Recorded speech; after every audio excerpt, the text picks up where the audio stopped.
नमस्कार दोस्तों, आप देख रहे हैं MD Bharat news. MD Bharat news में आपका स्वागत है। मैं मनोज पटेल आपको ले चलता हूं आज के समाचार की ओर। रमा लाइब्रेरी, जहां ज्ञान मिलता है आरामदायक वातावरण में, high speed wifi, luxury chair, sound proof hall और डेली न्यूज़पेपर का आनंद ले। पार्किंग, सीसीटीवी सुरक्षा और आरओ वाटर की सुविधा भी उपलब्ध। हमारा पता गायत्री गेट के अंदर। सांस्कृतिक वैभव का परचम लहराना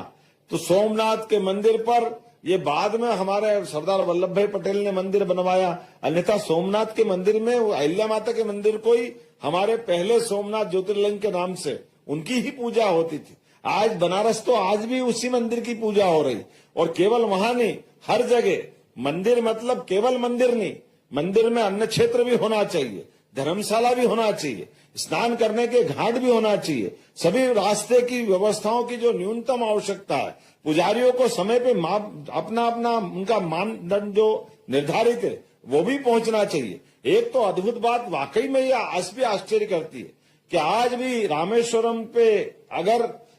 जल चढ़ता है, और रामेश्वरम के मंदिर में भी अहिल्या माता का योगदान है, लेकिन उससे बड़ी एक बात, ऐसी रचना बने कि वहां से जल समुद्र का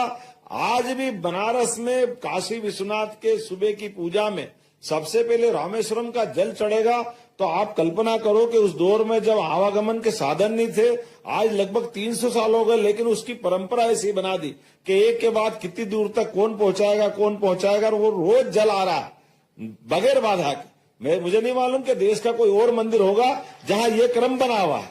लेकिन अहिल्या माता ने उसकी पवित्रता के आधार पर, और वो भी कितनी अद्भुत कल्पना की है कि हाँ, हमारी गंगा माता के किनारे भले ही हमारा बनारस में काशी विश्वनाथ धाम मुस्कुरा रहा है, लेकिन गंगा जी भी तो सागर में जाती है, तो गंगा सागर से गंगा के किनारे पूजा करना, ये कौन सा उदात्त विचार, कैसी उनकी दृष्टि है। और एक वो नहीं, उनके अपने बेटे के साथ, पति के साथ, शासन की व्यवस्थाओं के साथ, और कूटनीतिक रूप से भी हर दौर में व्यवस्थाओं का संचालन करने के लिए जिस प्रकार से उनने काम किया, मैं ज्यादा नहीं बोलूंगा क्योंकि हम अभी नाटक में वो सारे पक्ष देखेंगे, लेकिन आज के इस अवसर पर मध्य प्रदेश सरकार की ओर से मैं यशस्वी प्रधानमंत्री को भी धन्यवाद देता हूं। जोरदार अभिनंदन करें माननीय नरेंद्र मोदी जी की।